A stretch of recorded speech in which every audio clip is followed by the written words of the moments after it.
सभी ने देखा होगा कि इस तथाकथित n.d.i.a ऑब्लिक घमंडिया गठबंधन की घटक दल तमिलनाडु के डीएमके के मंत्री उदयनिधि जो स्टालिन जी के बेटे हैं, उनका जो एक बयान आया है उससे ये मोहब्बत के दुकानदार का असली किरदार अब पूरी तरह उजागर हो गया है। क्योंकि हम ये कह रहे हैं कि ये कोई आइसोलेशन में दिया गया बयान नहीं है। This is not an statement given in isolation, but it is having a complete consequential sequence.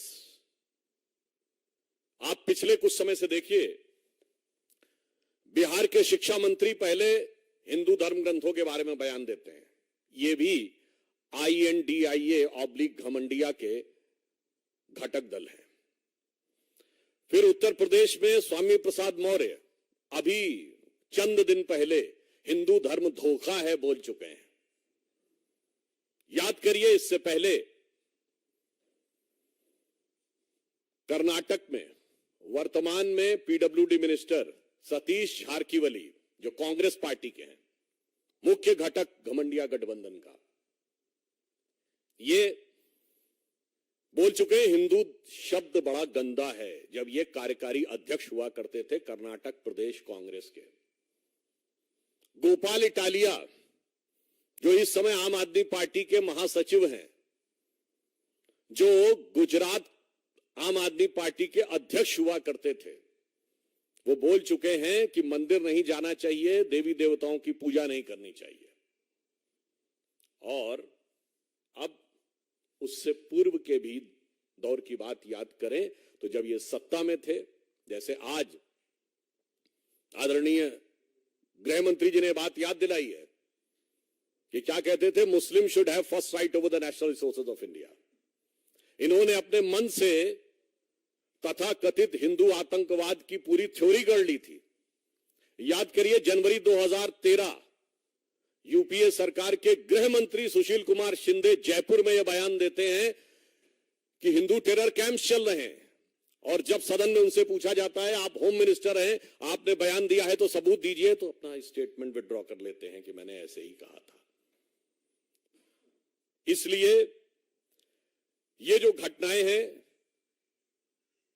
ये केवल ऐसे ही नहीं हो रही हैं। इससे पूर्व भी तमिलनाडु में कोलत्तूर गांव, पेरम्बूर जिला,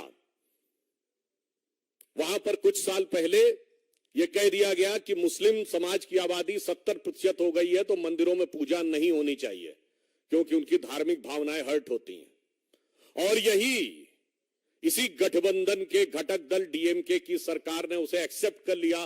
वो तो मद्रास हाई कोर्ट ने इंटरवीन किया कि किसी भी समुदाय का बहुमत हो गया है, इसके आधार पर दूसरे समुदाय की पूजा नहीं रोकी जा सकती। केरल से कश्मीर तक सेकुलरिज्म के सारे सूरमा मुंह में दही जमाकर बैठते रहे।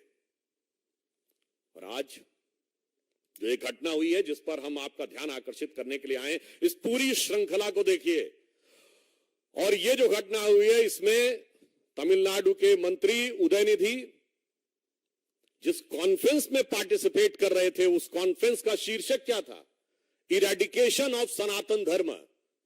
यह कोई बाई चांस मुंह से निकला बयान नहीं था, यह बाकायदा एक कॉन्फ्रेंस हो रही है जिसका शीर्षक है इरेडिकेशन ऑफ सनातन धर्म। हिंदी में कहेंगे सनातन धर्म का समूल नाश। इरेडिकेशन की हिंदी हुई सनातन धर्म का समूल नाश। और ऐसा भी नहीं कि वो सीधे बयान दे रहे थे, आप सबने वो क्लिप देखी होगी, पढ़ रहे थे कागज से। इसका मतलब it was well thought after, well written, with a proper design, with a proper conclusion। और यह भी मुझे आश्चर्य हो रहा है, मुंबई में बैठक खत्म हुई और 24 घंटे में धमाका। मैं पूछना चाहता हूं कि ये उदयनिधि को किसने लिख के दिया था कागज? और इसमें इस गठबंधन का क्या रोल है? मुंबई में आपकी बैठक खत्म होती है और 24 घंटे के अंदर आप ये बोल देते हैं कौन सी योजना बनाई थी आपने। और जब आप किसी समुदाय, किसी संस्कृति के समूल नाश की बात करते हैं तो मैं कहना चाहूंगा unequivocally and technically it is the case of hate speech, and we are not having any ray of hope from any government of this n.d.i.a/Ghamandiya Gadbandhan. So I would like to remind that the Honorable Supreme Court of India has given an observation that they will take a suo motu cognizance of any hate speech. So I hope that the Honorable Supreme Court will be keeping an eye and will be having the strict vigil and will take appropriate step on this utterly unequivocal, damaging, violence-provoking hate speech, because it is not only insult, it is saying eradication, means to finish. और मैं ये भी कहना चाहता हूं कि कई बार कहा जाता है कि we want to digress the issue. I would like to remind to Mr. Rahul Gandhi that during his so-called Bharat Jodo Yatra, when he was passing through Tamil Nadu, he has taken in his yatra Mr. George Punia, who has openly said that he wears the shoes because he considered the land of Bharat Mata apavitra, and he doesn't want his feet to be touched on this holy land. ये दुकानदार का असली किरदार है। ये मोहब्बत के नाम का हो रहा वोट का असली व्यापार है। और जब डाइग्रेस द इशू की बात करते हैं तो मैं ये भी याद दिलाना चाहता हूं, ये आरोप लगाते हैं कि हम लोग हिंदुत्व की राजनीति करते हैं। मैं याद दिलाना चाहता हूं, जब हम प्रधानमंत्री श्री नरेंद्र मोदी जी के नेतृत्व में जिसके ऊपर ये आरोप लगाते हैं, आज मैं पूछना चाहता हूं इस गठबंधन से, we are having the growth rate of 7.8%, which is highest among all the major economies of the world. मैं पूछना चाहता हूं, ये तथाकथित जो कहते हैं हम विकास की बात कर रहे हैं, इनके दौरे हुकूमत में एक साल बताएं जब पूरे विश्व में सबसे ज्यादा ग्रोथ रेट भारत की हुई हो। नहीं है। ये बताइए, हमारी जब जब सरकार रही है, ग्रोथ रेट महंगाई की दर से ऊपर रही है। इनकी जब जब सरकार रही है, महंगाई की दर ग्रोथ रेट से ऊपर रही है। अरे इनके जमाने में तो वो मजाक उड़ता था, आप सबको याद होगा, इंडिया की ग्रोथ रेट क्या रहती थी? 1.82%. And those who remember in 1980s it was ridiculed कि भारत तो 2% से ऊपर जा ही नहीं पाएगा, because it is a Hindu rate of growth. That was 2%. और ये वो तब था when they were having almighty, all powerful 2/3 majority government of Srimati Indira Gandhi's 70s 1 to 77. Then another 2/3 majority government of Srimati Indira Gandhi 81 to 84. Then an all-time highest majority government of Rajiv Gandhi 84 to 89. 2% growth rate. हमारी government आई है, I can say the 7.8% growth rate in the worst possible situation in the world today. एक जमाने में IMF से loan लेने के लिए ये लोग पीछे भागते थे, and in our government the IMF chief Kristalina Georgieva says that India is going to be the brightest star. जब हमारी सरकार आई है तो बिल्कुल ऑब्जेक्टिव बात कहना चाहता हूं, हमारी सरकार आने के बाद 4 करोड़ लोगों को घर मिला है, 11 करोड़ लोगों को शौचालय मिला है, हर गांव को बिजली मिली है, हर गांव को सड़क मिली है। 50 करोड़ जनधन योजना अकाउंट बने हैं, 50 करोड़ आयुष्मान भारत मिला है। तो जब इनका एजेंडा साफ है कि हिंदू धर्म का समूल नाश करना है, सनातन धर्म का समूल नाश करना है, तो यह सिर्फ कोई धर्म संस्कृति का विषय नहीं है, यह भारत के समूल नाश करने का आधार है। और यह बात मैं इसलिए भी कहना चाहता हूं, भारत के वो हिस्से जहां इरेडिकेशन ऑफ सनातन धर्म हो गया, in the latest history Pakistan, what happened? आज तबाही का मंजर है कि नहीं? And in India, Kashmir, what happened before 2019? What was the growth rate? What was the employment rate? What was the education rate? That's why I want to say with firm conviction, their real design has been exposed.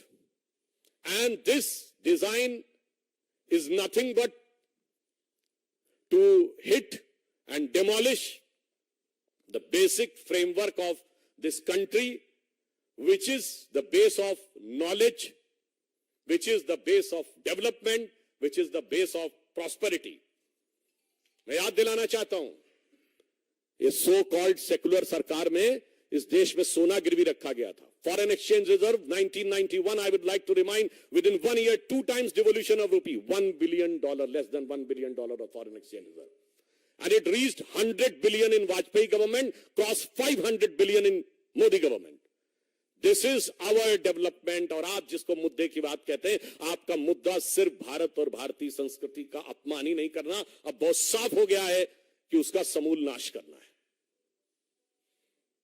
तो by any parameter, if they want to talk, again I would like to remind, आपके जमाने में SC/ST commission एक होता था, हमने ST commission अलग किया है। आपके जमाने में ओबीसी कमीशन जैसी कोई चीज ही नहीं होती थी, हमने किया है। आपके जमाने में रिजर्वेशन ही खत्म था, कश्मीर में नहीं मिलता था, कई इंस्टीट्यूशंस में नहीं मिलता था, हमने दिलवाया है। समाज के हर वर्ग का वास्तविक सम्मान हमारी सरकार में हुआ है। अब मैं ये भी एक बात कहना चाहता हूं अपने तमिल भाइयों से। I would like to urge to our Tamil brothers, those who want to say that if in Sanatan Dharma there is only thing which is divisive and discriminatory, and they are thinking that this is like a disease and virus.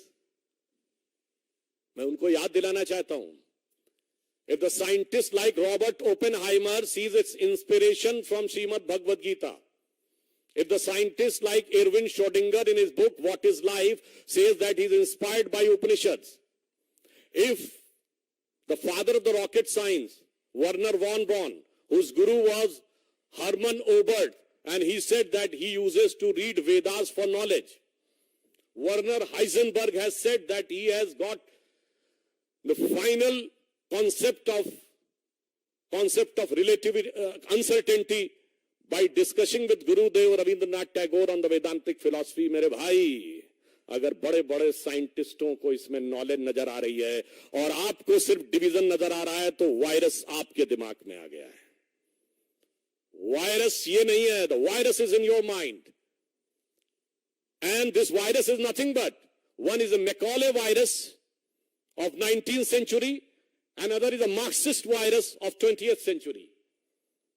और इस अमृत काल में इस विष को निकालना होगा। मैं तमिल भाइयों से कहना चाहता हूं, you talk about the Tamil pride, and he was saying that the Sanatan is a word from Sanskrit language. I would like to say all the so-called Dravidian parties use the word Dravid. Dravid is not a Tamil word, it is a Sanskrit word, which has been misappropriated by Britishers. It is part of 2 words of Sanskrit. Drav means liquid, Ra means dharti. That is that part of land which is surrounded by water. And it has been used by Adi Shankaracharya. और वेदों में शुनाशेप की कथा में आता है, Adi Shankaracharya, when he came to Kashi and he has to discussion with the Vidvat Parishad, they ask, young boy, you give your introduction. Then Shankaracharya said, Adi Shankaracharya I am talking about, he said, Aham Dravid Shishu Asmi. मैं द्रविड़ शिशु हूं. All the frameworks of Vedantic philosophy emerged from this southern India, which they call the Dravid land. It is called Dravid land in the Sanskrit text. अद्वैत के प्रवर्तक शंकराचार्य केरल से, द्वैत के प्रवर्तक मध्वाचार्य कर्नाटक से, विशिष्टाद्वैत के प्रवर्तक मध्वाचार्य कर्नाटक से, द्वैत के प्रवर्तक रामानुजाचार्य तमिलनाडु से, द्वैताद्वैत के प्रवर्तक निम्बार्काचार्य आंध्र से, वेदों पर एकमात्र भाष्य लिखने वाले सायणाचार्य विजयनगर एम्पायर से, यानी आज का कर्नाटक और आंध्र। मान्यवर, क्या हिस्ट्री पढ़े हैं? ये कौन सा वायरस आपके दिमाग में घुस गया है? और मैं इसलिए यह भी कहना चाहता हूं, ये वायरस जानते कहां से घुसा है? There was a British missionary whose name was G.U. Pope, George Uglo Pope. He has first time tried to bifurcate and he used the word Tamil race. मैं कहना चाहता हूं, जाके पढ़ो उसने क्या क्या लिखा है आपके बारे में। इतनी निगेटिव बातें भी लिखी हैं। And those who want to cherish, there was another father, his name was John Lazarus. He has written objective thing, but you are not ready to accept the objective thing. G.U. Pope has written all the thing with design, और वो समझ में आने का प्रयास होता है। I would just like to say that in Thirukkural, 1,330 verses were written by our esteemed Tamil saints, और उसमें 3 पार्ट, परुल आगम काम, धर्म अर्थ काम, जो धर्मशास्त्र में लिखा है। मगर अफसोस ये है कि ये मैकॉले और मार्क्स का वायरस ऐसा घुस गया है कि अपनी ही नहीं पढ़ रहे हैं संस्कृति। मैं आज के युवाओं से कहना चाहूंगा, मैं उदयन से भी कहना चाहूंगा, अरे वो दिन गए जिस ढंग की फिलॉसफी पे आप बात कर रहे हैं। Shed this virus of 19th century of Macaulay and 20th century of Marx. Come today and see what Modi ji is doing. हमने तमिल संस्कृति को जो सम्मान दिया है, Singol, which has been discarded by Jawaharlal Nehru, has been established with full honor and prestige in the new Parliament of India. It was an initiative of our Prime Minister Shri Narendra Modi. I would like to remind, there was a very famous Tamil scripture, Chillupatikaram, जिसमें कन्नगी अम्मा और कोवलम की कथा है। और जब कन्नगी देवी के साथ अन्याय होता है तो कहा जाता सिंगोल टेढ़ा हो गया था। And they want to ridicule, they are ridiculing the Tamil culture. And if you want to have Tamil pride there, yes, it is there. In the CERN laboratory, which is the biggest, one of the biggest scientific laboratory of the world in Europe, which has discovered the Higgs boson, the fundamental particle, और उसकी lobby में जाइए तो नटराज की मूर्ति लगी हुई है, which is from Tanjavur in Tamil Nadu. Modi ji has got, you remember the Xi Jinping to Mahabalipuram. Has anybody ever thought about the Tamil influence over China? Because there was a king who converted into Buddhism with the name Bodhidharma, and then he went to China, and by the name Dhammo, he has become the patriarch of Jain Buddhism. At one point of time, almost 80% of China was Buddhist, and they considered this king from Mahabalipuram as their patriarch. This was Modi ji have thought about it. So, I would like to say, whether it is the development, whether it is the education, whether it is the self-pride, in all the aspects, there is no comparison between n.d.i.a under the leadership of Prime Minister Shri Narendra Modi and n.d.i.a / Ghamandiya under the leadership of Pehchan Kaun. But this today's instance is painful, This is very damaging, but it is eye-opening also. अब मुझे लगता है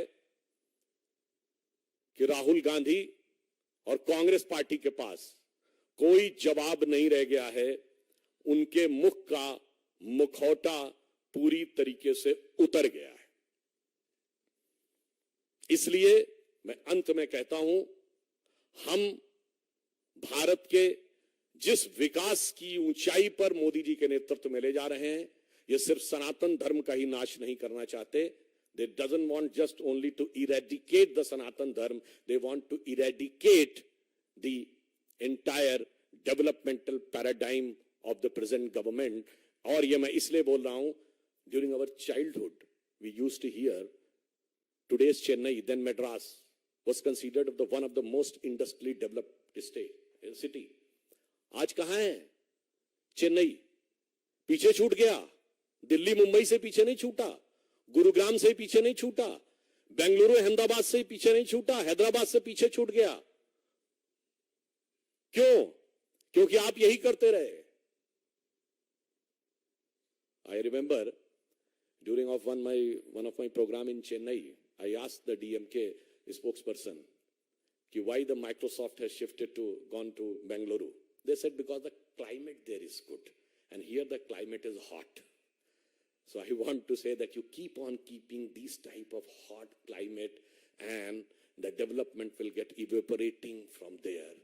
That's why I want to urge the Tamil people, think of the Tamil pride, which is all over the world, all over the India, one of the most prominent religious temples were there.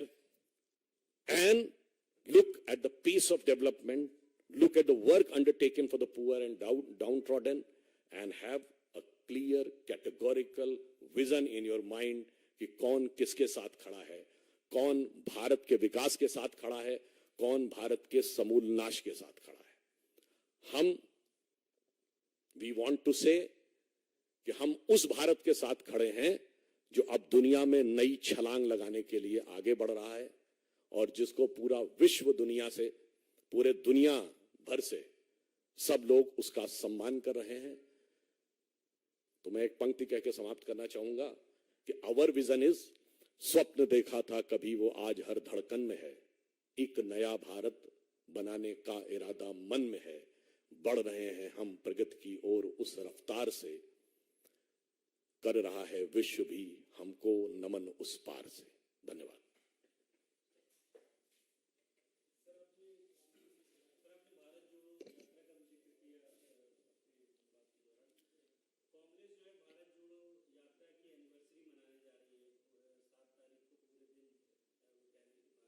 बरसी मनाने जा रही है। Again, I would like to re-emphasize. I am having 3-4 clear categorical questions. मैं उसको re-emphasize कर देना चाहूँ। Number 1, the name of the conference was Eradication of Sanatan Dharma. I want a clear answer from Congress Party. You are in favor of eradicating Sanatan Dharma और हिंदू धर्म। हिंदी में कह देना चाहता हूं, मैं कांग्रेस पार्टी से साफ पूछना चाहता हूं, आप सनातन धर्म और हिंदू धर्म के समूल नाश के पक्षधर हैं या नहीं? नहीं तो गठबंधन पे क्या विचार है? पॉइंट नंबर 2, वो पढ़ रहे थे उदयन, वो कागज उनको किसने दिया पढ़ने का? पॉइंट नंबर 3, इस गठबंधन की मुंबई बैठक के 24 से 48 घंटे के अंदर यह घटना कैसे हुई? वो साफ करें कि क्या उन्होंने कोई ऐसी योजना वहां बनाई थी? एंड पॉइंट नंबर 4, ये हमारे हिसाब से हेट स्पीच है और इसके ऊपर तमिलनाडु सरकार को कार्रवाई करनी चाहिए। And point number 5, that we urge and request the Honorable Supreme Court of India that you have said that you will keep, Supreme Court will keep an eye and will take a suo motu cognizance of hate speeches, that they should examine it and take an appropriate action in accordance with the law.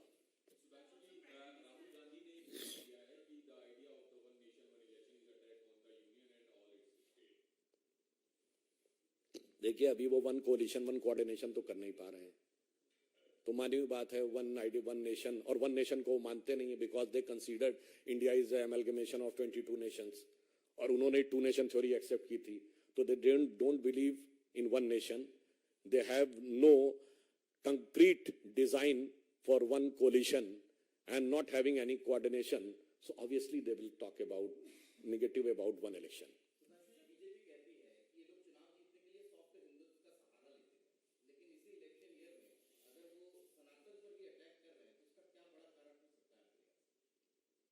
देखिए, जानते क्या हो सकता है? दो चीजें हो सकती हैं. Either there are certain elements which has been playing in the hand of forces who want to weaken India. और दूसरा हो सकता है कि मुखौटा जितना भी चढ़ाया, मगर एक वर्ड होता ना, कहते कहते दिल की आरजू लबों पे आ ही जाती है. तो जो आपके दिल की इच्छा होती है, वो एक कहावत कही जाती ना, पुराना गीत था, लाख छुपाओ छुप न सकेगा, राज हो कितना गहरा, दिल की बात बता देता है असली नकली चेहरा. तो जब वो हिंदुत्व की बात करते हैं, हिंदू धर्म की, वो नकली चेहरा होता है और ये असली चेहरा होता है.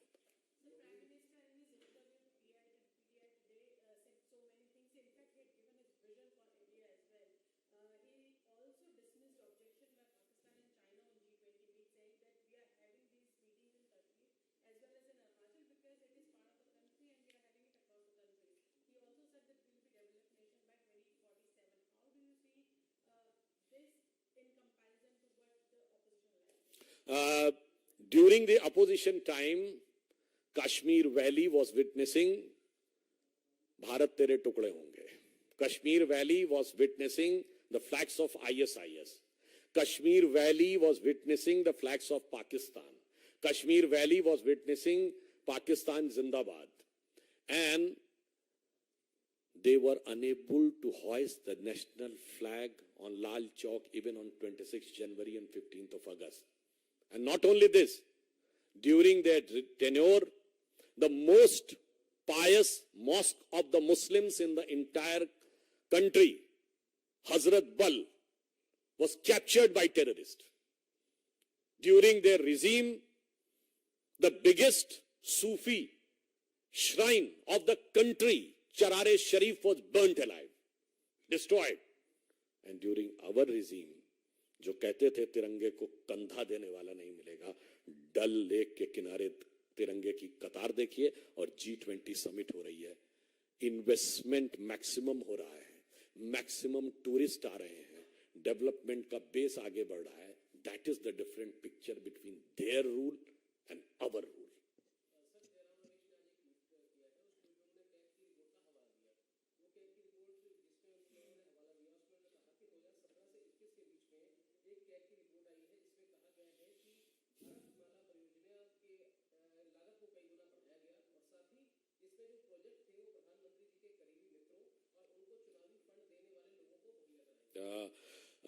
I would.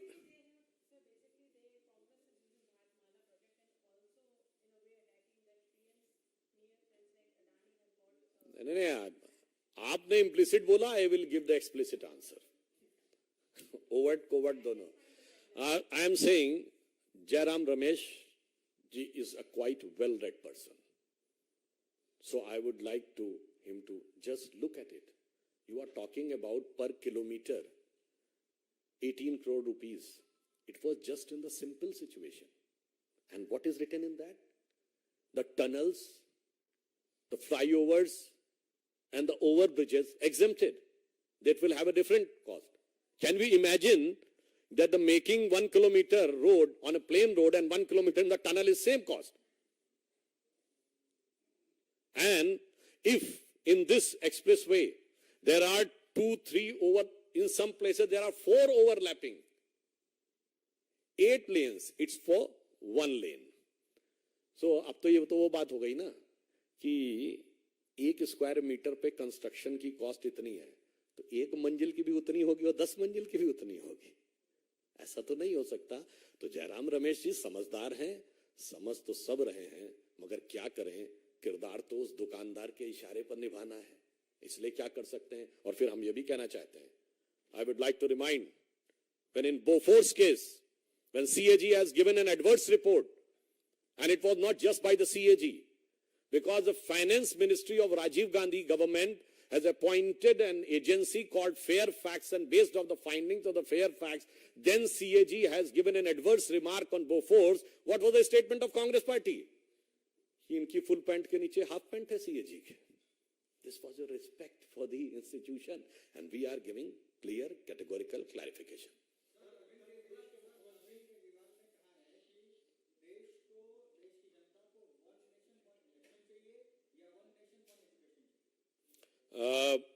जिस एजुकेशन की वो बात कर रहे हैं, उस एजुकेशन में एजुकेशन मिनिस्टर एक बोतल के बदले दूसरी बोतल भी देता है. आपको देश में कोई ऐसा शिक्षा मंत्री नहीं मिलेगा. अच्छा चलिए, I give U A question, you enlighten me that in any state have you heard कि शराब मंत्री और शिक्षा मंत्री एक ही हो, और शराब मंत्री शराब पीने की एज कम कर रहा हो और एक पौवे के बदले दूसरा पौवा फ्री दे रहा हो. मतलब शिक्षा मंत्री कहे शिक्षा चला रहा हूं और दूसरा चेहरा बन के शराब मंत्री में कहे एक पौवे के बदले दूसरा पौवा फ्री. इसे कहते हैं चेहरे पे कई चेहरे लगा लेते हैं लोग. और केजरीवाल जी तो अद्भुत माहिर व्यक्ति हैं. मतलब बताइए 10 साल में जितने किरदार उन्होंने बदले हैं वो तो मतलब अद्भुत है. आप तो उसकी तुलना ही नहीं करते हैं, तुलना ही नहीं कर सकते. मतलब जिनके खिलाफ बोलते थे आज उनके साथ में खड़े हो गए. और इतना ही नहीं, जैसे कहते ना, वो एक लाइन थी, रफ्ता रफ्ता वो मेरी हस्ती का साया हो गए. तो हाँ, आज केजरीवाल जी रफ्ता रफ्ता उन सारे लोगों की हस्ती का साया हो गए जिन्हें वो भ्रष्ट कहते थे.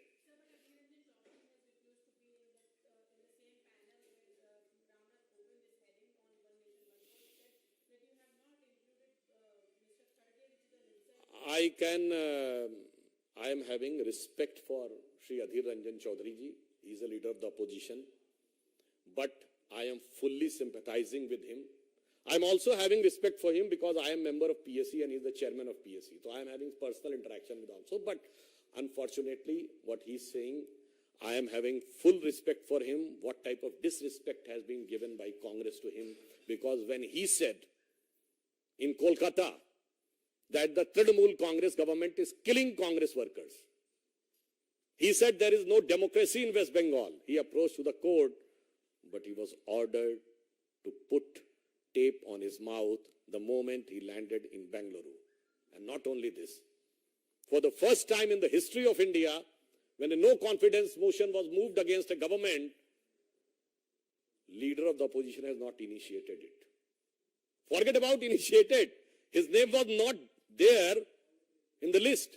तो मुझे लगता है शायद इस दुकानदार के किरदार से अधीर रंजन जी भी अब क्या करें, शायद अपमान सहना उनके लिए सत्ता की लाचारी कही जाए या कुर्सी की बलिहारी कही जाए.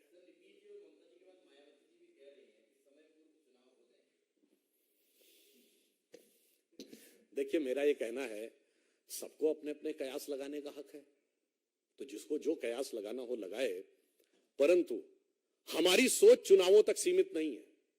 I would like to remind, in 15th of August this year, what Prime Minister Modi ji has said? He said that in this Amrit Kal, the 25 years till 2047, जो आधार बनेगा हमारा, वो 1000 साल तक भारत का आधार बनाएगा. Our thinking is not electoral. Our thinking is civilizational. हमारी सोच चुनाव मूलक नहीं, सभ्यता मूलक है. इसलिए हमारी सोच या मोदी जी की सोच का वो बराबरी करने की सोच भी नहीं सकते. धन्यवाद. अरे अकेले पा गए तो यार एकदम.